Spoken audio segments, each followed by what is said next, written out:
우리 성경 말씀을 보겠습니다. 데살로니가전서 1장 1절에서 10절까지입니다.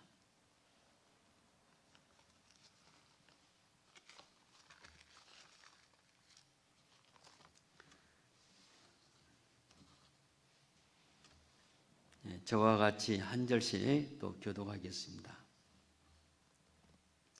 바울과 실와노와 디모데는 하나님 아버지와 주 예수 그리스도 안에 있는 데살로니가인의 교회에 편지하노니 은혜와 평강이 너에게 있을지어다.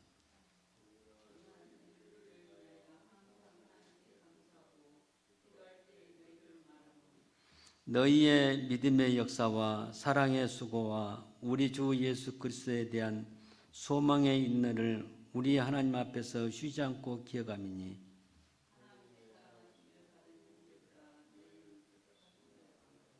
이는 우리 복음이 말로만 너에게 이른 것이 아니라 오직 능력과 성령과 큰 확신으로 된 것이니 우리가 너희 가운데서 너희를 위하여 어떤 사람이 된 것을 너희 아는 바와 같으니라.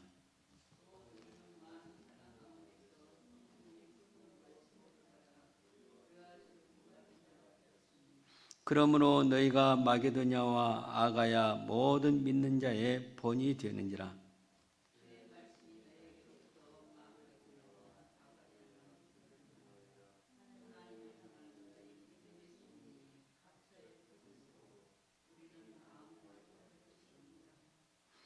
저희가 우리에 대하여 스스로 고하기를 우리가 어떻게 너희 가운데 들어간 것과 너희가 어떻게 우상을 버리고 하나님께로 돌아와서 사시고 참되신 하나님을 섬기며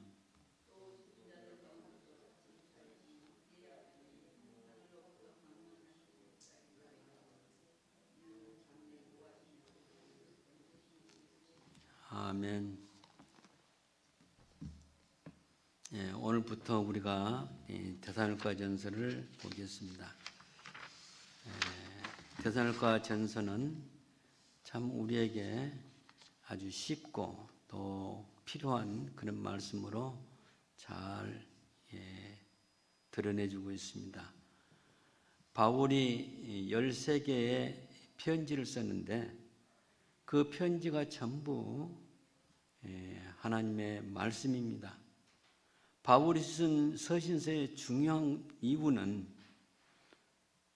신약 성경 안에서 복음을 잘 해석하고 우리가 어떻게 복음을 실천해 살 것인가를 가장 잘 설명했기 때문입니다. 복음을 잘 해석한 이 서신서를 교리서라고 말합니다. 여기에는 로마서가 있고 고린도전서, 고린도후서, 갈라디아서, 에베소서, 빌립보서가 있습니다. 물론 에베소서, 빌립보서는 옥중에서 썼기 때문에 분류할 때 옥중서신으로도 말합니다. 그리고 신앙을 격려하기 위해서, 신앙을 잘 실천하기 위해서 우리에게 보내진 편지가 있는데 바로 그것이 골로새서와 데살로니가 전후서입니다. 데살로니가 전서와 후서입니다. 또 빌립보서를 또 우리에게 남겼습니다. 제자들에게 어떻게 교회를 잘 다스릴 것인가, 한마디면 목사로서 교인들을 어떻게 인도할 것인가에 대해서는 디모데 전서와 후서 또 디도서를 기록했습니다.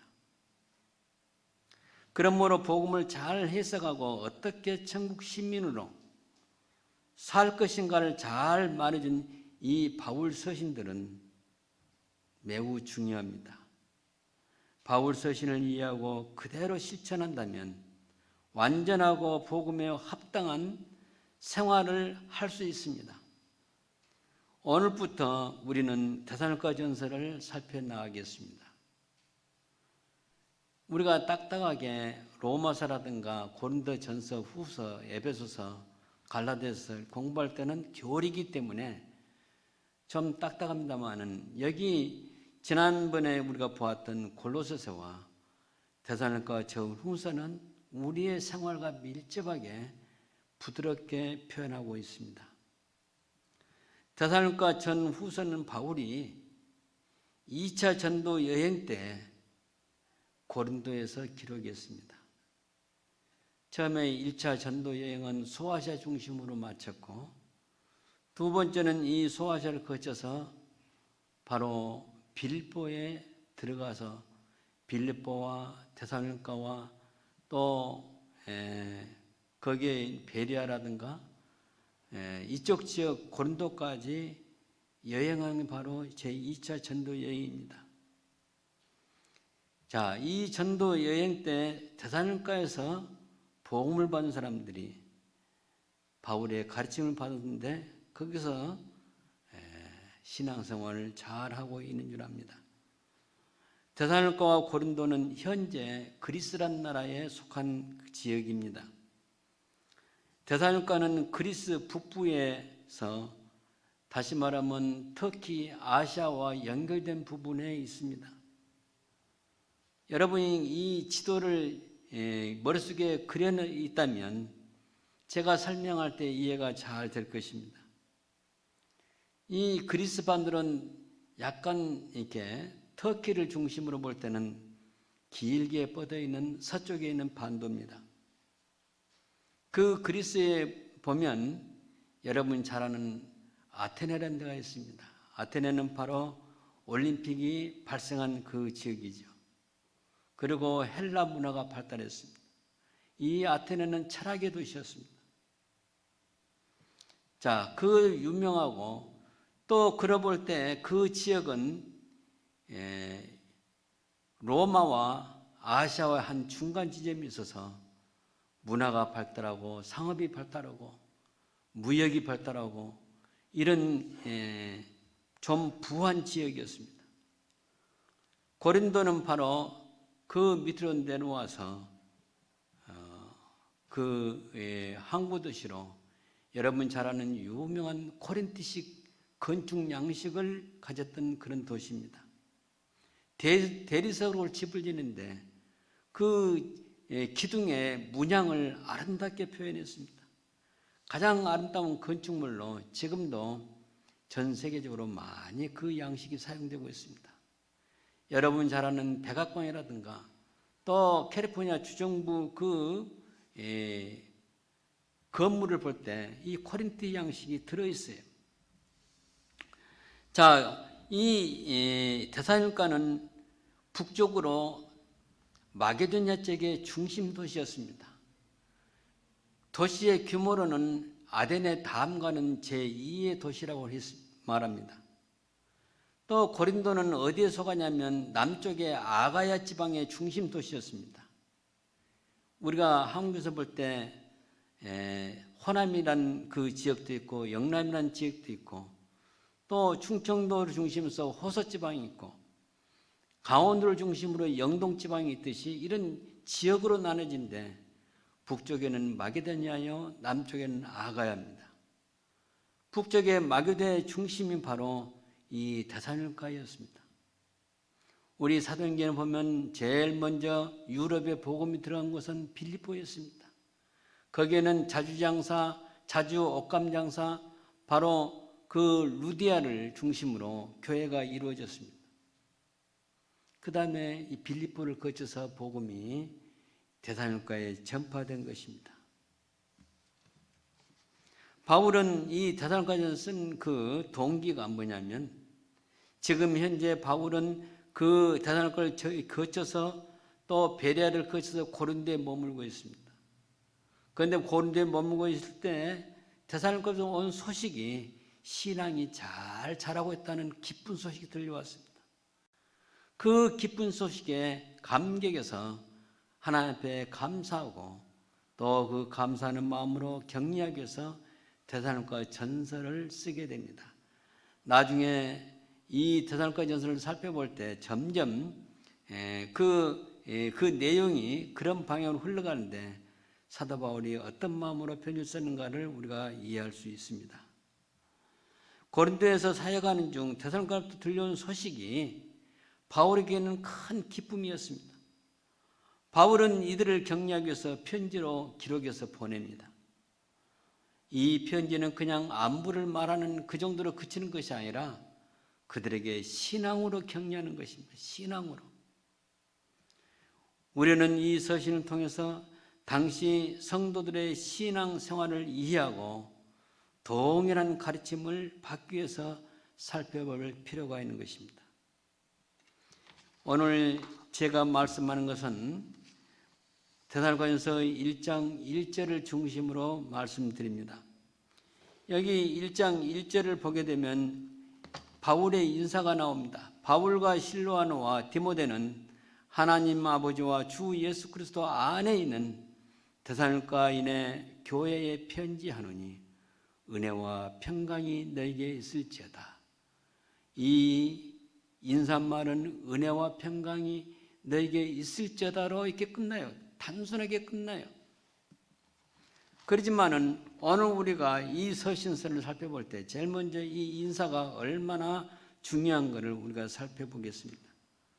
바울이 2차 여행 중 바울과 함께 했던 실루아노, 이 실루아노란 말은 라틴어로 표현한 말입니다. 사도행전은 실라로 표현됩니다. 바울과 실라, 유명하죠? 바울과 실라. 또 디모데는 바로 부친은 헬라인이었고 어머니는 유대인이었습니다. 여러분 잘 알듯이 이 디모데의 어머니가 누굽니까? 유니스였어요. 그 외할머니는 로이스였습니다. 이 어머니를 통해서 신앙이 계속 전파되는데 디모데에게까지. 그래서 디모데는 어떻게 했습니까? 아버지는 비록 헬라인이지만은 사도행전 17장에 보면요, 디모데를 따로 그 어머니의 신앙 때문에 할례를 베풀었어요. 그 할례는 바로 세례를 말하는데 이 디모데는 그렇게 해서 하나님의 교회 안에 들어온 사람입니다. 데살로니가에 있는 성도들이 잘 아는 사람들이었습니다. 이 두 사람, 바울 외에 실루아노와 실라와 또 이 디모데는 데살로니가 사람들 잘 알아요. 왜냐하면 바울이 2차 여행 때 같이 동행한 사람이기 때문에. 그래서 오늘 이 서신을 쓸 때 바울이 자기 혼자 이름만 넣은 것이 아니라 실라와 디모데와 함께 이름을 넣어서 내가 바울과 실루아노와 또 디모데와 함께 너에게 편지한다, 이런 말을 넣은 것입니다. 그러면서 이 인사는 어떻게 합니까? 그냥 우리처럼 안부만 전하는 인사라는 것이 아니라 제일 먼저 하나님 앞에 축복합니다. 은혜와 평강이 너에게 있을지어다, 이렇게 말합니다. 저는 성경을 읽으면서 우리가 대인관계에서 가장 아름답게 표현한 인사말이 무엇일까 생각하면 바로 여기에 나오는 은혜와 평강이 너에게 있을지어다, 이것밖에 없다 생각됩니다. 이 인사는 누가 하느냐? 아무나 한 것이 아니라 하나님 나라 백성만 하는 인사입니다. 이 지상에는 수많은 사람을 살지만은 극소수 사람들이 크리스찬입니다. 이 크리스찬들만 할 수 있는 인사가 은혜와 평강이 있을지어다. 여러분이 자녀들에게도 그런 인사를 하십시다. 너에게 은혜와 평강이 있을지어다.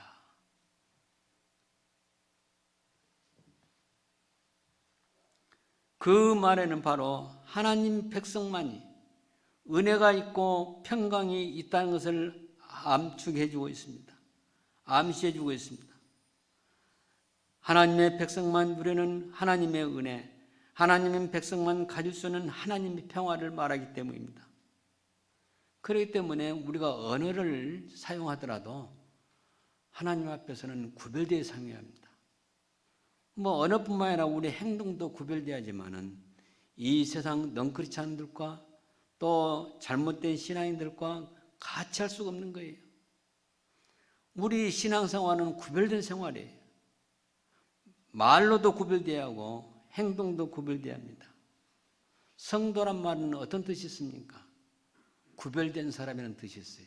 성도는 크리스찬이라는 말은 바로 그리스도인이라는 뜻인데, 다른 표현으로 성도란 표현을 많이 쓰고 있는데, 거룩한 사람들, 거룩한 무리들, 구별된 사람들, 이렇게 말합니다. 그렇기 때문에 우리가 사용하는 언어도 구별되게 사용하는 것입니다.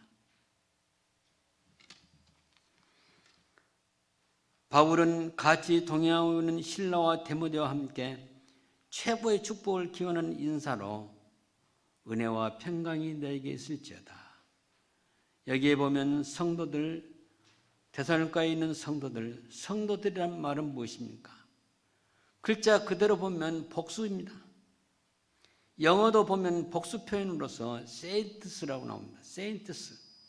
제가 이렇게 구별돼서 이렇게 딱딱이 하지만 원래는 saints라고 그러죠. 이 성도들은 영세전에 하나님께서 은혜를 주기로 작정된 사람이에요. 정해진 사람이에요.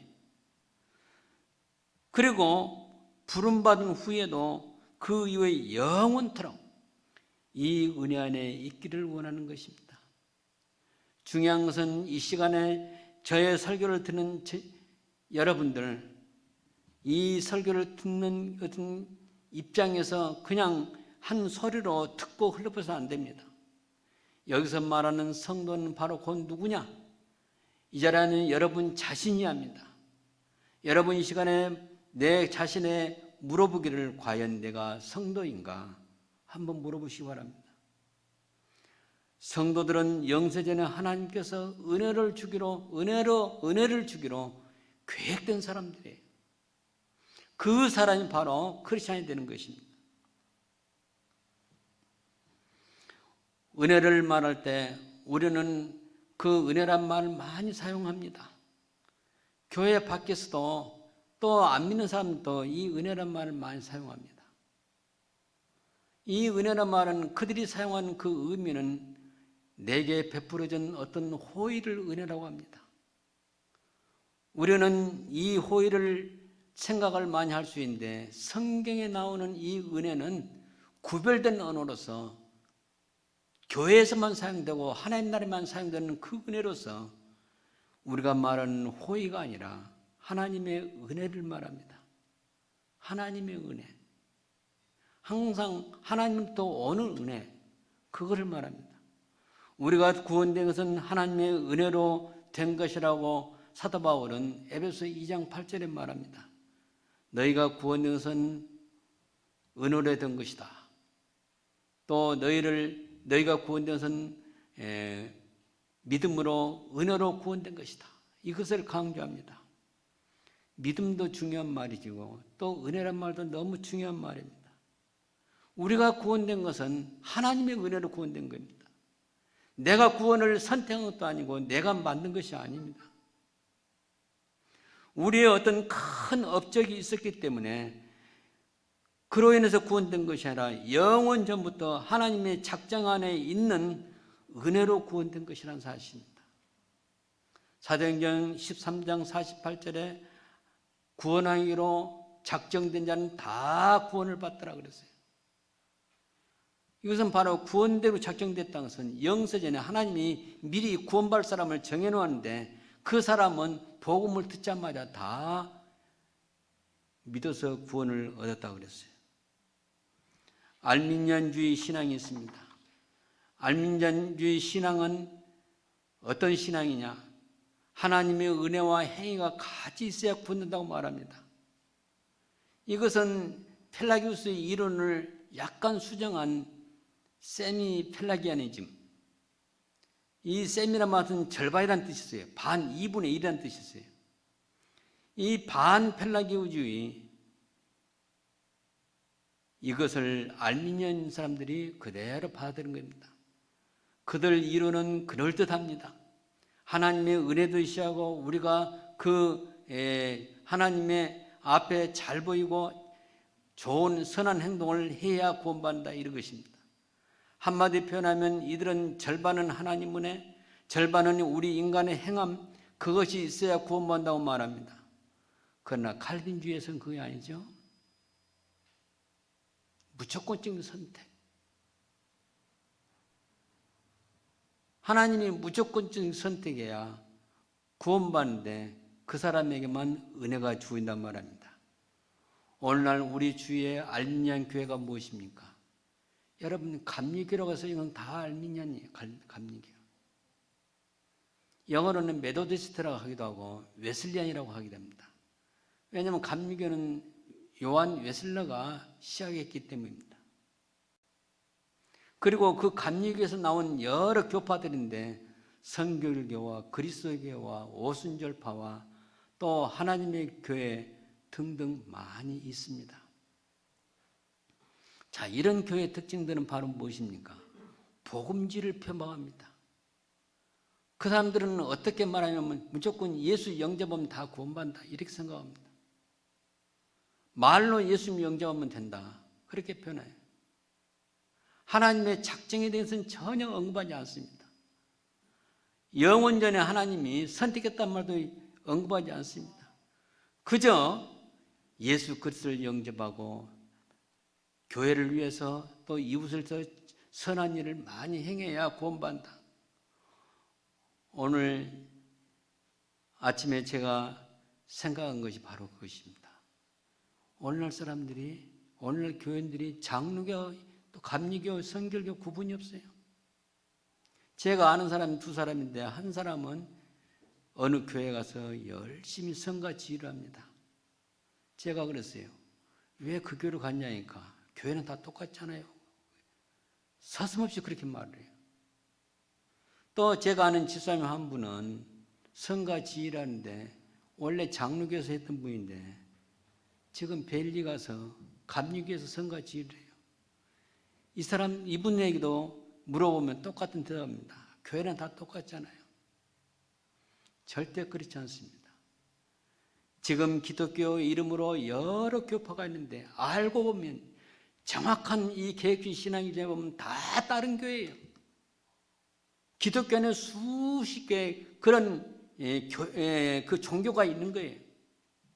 다 다른 종교예요. 우리는 어떤 종교를 선택하느냐? 하나님 말씀을 정확히 회복하는 그 교회를 선택해야 합니다. 계획이란 말은 제가 처음에 말씀드린 것이 어떤 잘못된 걸 뜯어 고치는 계획이 아니라 완전히 없어진 것을 새로 포밍하는 것. 창세기 보면 최초의 천지를 창조할 때 온 우주가 혼돈되었다고 그랬어요. 형태가 없다 그 말이에요. 그 형태를 형태로 다시 회복하는 것이 바로 새 창조였습니다. 우리 개혁신앙도 마찬가지예요. 신앙을 회복하는 거예요. 사라지던 말씀을 되찾는 거예요. 하나님 말씀이 다 이렇게 사라져버렸는데 다시 회복하는 것이 바로 개혁주의라는 거예요. 사랑하는 성도 여러분, 우리는 개혁신앙이 필요합니다. 요즘 많은 교파들이 알미니안으로 흘러가는 것이 대세인데 그렇게 됐어요. 제가 지난번에 이야기했던 것처럼 장로교까지도 그렇게 닮아가고 있어요. 그러나 분명히 우리는 개혁신앙을 마음에 지켜야 한다는 사실입니다. 바울이 두 번째 했던 인사가 바로 무엇입니까? 평강입니다. 이것은 하나님의 평화라고 말해야 더 정확합니다. 성경에서 말하는 평화는 모두 여기에 속합니다.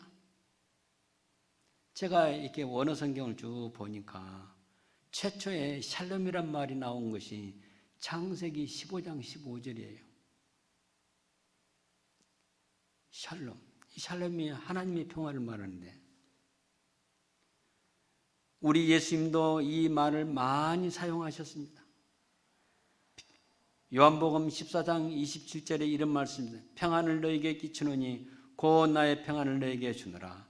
내가 너에게 주는 이 평안은 세상에 주는 것 같지 아니하니라. 요한복음 14장은 어떤 말씀입니까? 먼저 이 말씀 배경을 알아야 해요.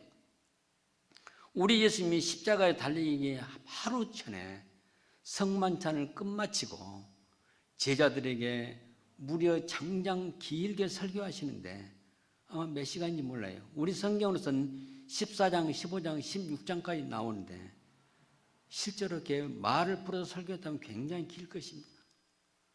그 가운데 그 마지막 날 그 성만찬을 마치고 예수님이 제자들의 발을 씻기신 다음에 성만찬을 하셨는데 그 성만찬을 마치고 그 식탁에 둘러앉아서 제자들에게 마지막 설교합니다. 이 설교는 바로 고별 설교라고도 해도 과언이 아닙니다. 그 가운데 하신 말씀이 요한복음 14장 27절에 보면 평안을 너에게 끼치노니 곧 나의 평안을 너에게 주노라. 내가 너에게 주는 이 평안은 세상이 주는 것 같지 아니하니라 그랬어요. 그 다음에 예수님 또 이런 말씀인데 16장 33절에 똑같은 그날 밤 그 시간에 하셨던 말씀입니다. 이것을 너에게 이르면 너희로 하여금 내 안에서 이 평안을 누리게 하려 함이라. 예수님 안에서 그 샬롬을 누리게 하기 위해서 이 말을 한다 이렇게 말합니다. 그리고 예수님이 부활하신 후 바로 첫날 제자들 앞에 나타나서 제일 먼저 하신 말씀이 샬롬이었습니다. 요한복음 20장 19절 그 다음에 2절 건너뛰어서 21절 또 26절 3번 똑같은 말로 너에게 평강이 있을지어다 그랬어요. 아마 예수님께서 우리에게 하실 수 있는 가장 기쁜 말이 그 말인지 모릅니다. 하나님의 평화가 너에게 있을지어다 그 말입니다. 오늘 이 바울과 또 실라와 디모데가 동시에 데살로니가 교인들에게 그 축복으로 인사합니다. 구약에서부터 사용한 샬롬은 하나님의 백성이 아닌 사람은 도무지 이해할 수 없는 것입니다. 하나님의 백성이 아닌 사람은 이 샬롬을 이해할 수 없습니다. 세상에서 말하는 평화는 싸움이 없는 상태를 말합니다. 그리고 흔히 이상향은 뭡니까? 가상적인 그런 낙원을 말하는데 이 가상적인 낙원, 이상향에서 말하는 태평성들을 말하는 것이 그런 것을 말하는 것이 아닙니다. 이 세상은 기껏해야 태평성들을 외칩니다. 전쟁이 없는 그 상태를 평화라고 말합니다. 그러나 우리에게는 그런 것이 평화가 아닙니다. 하나님의 평화는 어떤 특징이냐면 어떤 고난 중에도 평화가 있는 거예요. 슬픔 가운데 평화가 있는 거예요. 하나님 평화는 바로 그것입니다. 어떻게 생각하면 우리 세상적인 개념으로 생각한다면 어떻게 슬픔 속에 평화가 있냐? 어떻게 슬픔 가운데 있는데 평안하다고 할 수 있냐? 이렇게 말하는데 그것이 아닙니다. 세상에서 말하는 평화는 지상에서 이루어진 마음의 평안이나 전쟁이 없이 모두 복을 누리는 것이지만 바울과 실라와 디모데가 전한 평강의 인사는 성도들 안에 하나님의 평화가 마음 중심에 항상 있기를 축복한 인사입니다. 그렇기 때문에 우리 크리스찬의 인사 가운데 샬롬이란 말도 많이 하지만 그대로 하나님의 평화와 또 은혜가 너에게 있을지어다. 이거 얼마나 좋은지 모릅니다. 그런데 바울이 표현하기를 이 하나님 평화가 어떤 평화냐? 빌립보 4장이 이렇게 표현하고 있어요. 지각에 뛰어난 하나님의 평강이라고 했어요. 지각에 뛰어난. 우리 인간의 지식으로 표현할 수 없고 우리 인간의 지식으로서 증명할 수 없는 하나님의 평화라는 거예요. 그 평화가 지각에 뛰어난 평강이 너희 마음을 지키시리라 그랬어요. 우리 마음을 킵한다는 거예요. 음부의 권세가 이기지 못하라고 킵한다는 거예요. 여러분 안내일기라는 책을 잘 아시죠? 2차 대전 때 그 학살 가운데 살아나서 쓴 그런 책입니다. 물론 그 일기로 나왔는데요. 여기에 나오는 사건은 바로 홀로코스트를 이야기합니다. 여러분은 홀로코스트 그때에 유태인들이 600만 명이 가스실에 가서 가스로 죽었다는 말을 들었죠. 독일 히틀러 학정에 자기들이 이 완전히 그 백인 중심의 국가를 세우다 보니까 제일 거침돌이 바로 유태인이었습니다. 유태인을 지상에서 없애버려야겠다는 그 생각이 들었는데 사실 알고 보면 그 백그라운드에 사탄이 그렇게 한 것입니다. 독일의 나치 정부가 2차 대전 중 폴란드 아우슈비츠 그 감옥에서 있었던 학살 사건, 우리는 그냥 전달해오는 그런 그 뉴스라든가 글을 통해서 그 정도 알고 있습니다. 그러나 실제로 그때 얼마나 비참했겠습니까?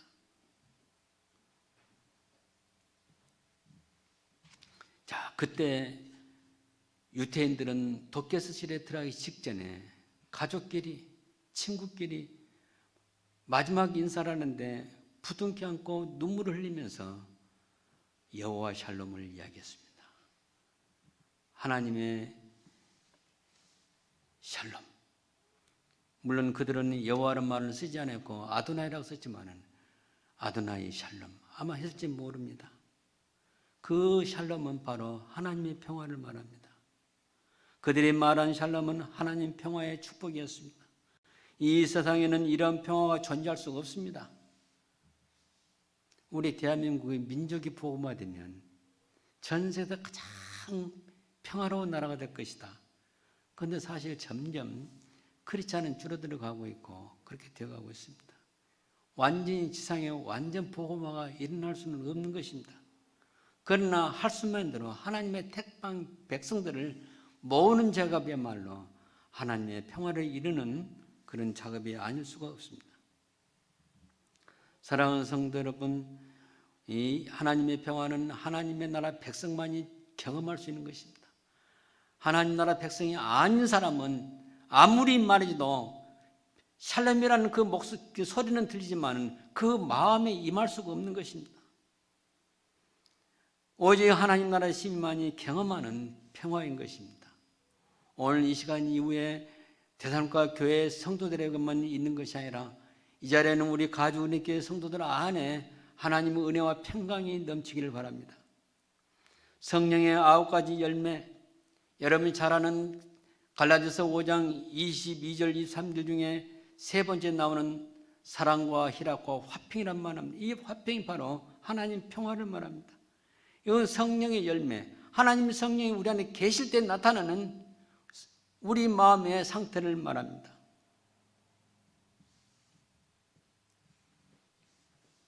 구약 성경 창세기 15장 15절 최초에 샬롬이 나옵니다. 이 말은 모세가 사용했고 그 이후에 여러 선지자들이 사용한 말입니다.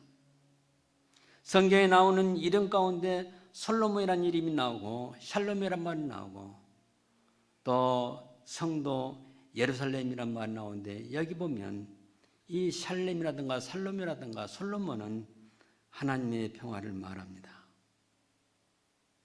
지금 여러분 마음 안에 이러한 하나님의 평화가 있습니까? 이 평화는 희락, 기쁨, 그것이 동반해서 나타납니다. 이 평화는 현재 진행으로 하나님 백성으로 거듭난 순간부터 우리 마음에 항상 나타나 있는 것입니다. 하나님의 선물로 나타납니다. 하나님 나라 밖에 있는 사람은 이해할 수가 없습니다. 아직 거듭나지 않은 사람은 전혀 알 수가 없습니다. 이 낱말은 눈으로 보고 듣기는 하지만은 그 마음에 이루어지지 않는다는 사실입니다. 우리 믿음의 선배들 가운데 순교했던 수많은 사람들에게는 고문을 당하는 순간에도 이 평화가 있었습니다. 오늘 우리에게 적용한다면 비즈니스 현장에서 또 직장에서 가정에서 학교에서 여행 중에 있을지라도 하나님의 평화가 심령 안에 이루어져 있는 것을 말합니다. 지금 우리 사회는 어떻습니까? 경제가 불황이다, 또 못 살겠다, 너무 힘들다, 너무 살기 힘들다, 살기 싫다, 막 이런 사람들인데 그 안에 하나님의 평화가 없기 때문에 그런 생각을 하게 됩니다. 세상이 요란하고 정치가 불안하고 경제 불황이 온다 할지라도 우리 성도들에게는 음부의 세력이 이기지 못하며 하나님 평화가 지킬 것입니다. 지각에 뛰어난 하나님의 평강이 우리의 마음을 지킬 것입니다. 예수님께서 말씀하신 대로 요한복음 14장 4장 27절에 14장 27절 말씀을 항상 기억하시기 바랍니다. 내가 너에게 평안을 끼치느니 곧 나의 평안을 주노라. 내가 주는 이 평안은 이 세상이 주는 것 같지 아니하니라. 우리 예수님의 마지막 설교에서 십자가에 달리기 첫날 밤에 하신 말씀 중에서 이 말씀을 우리에게 약속으로 주셨는데 저와 여러분 안에 이 약속의 말씀이 항상 있어지기 바랍니다. 우리에게 모두가 다 주님 나라에 이르기까지 하나님의 샬롬입니다. 우리 다 같이 기도하시겠습니다.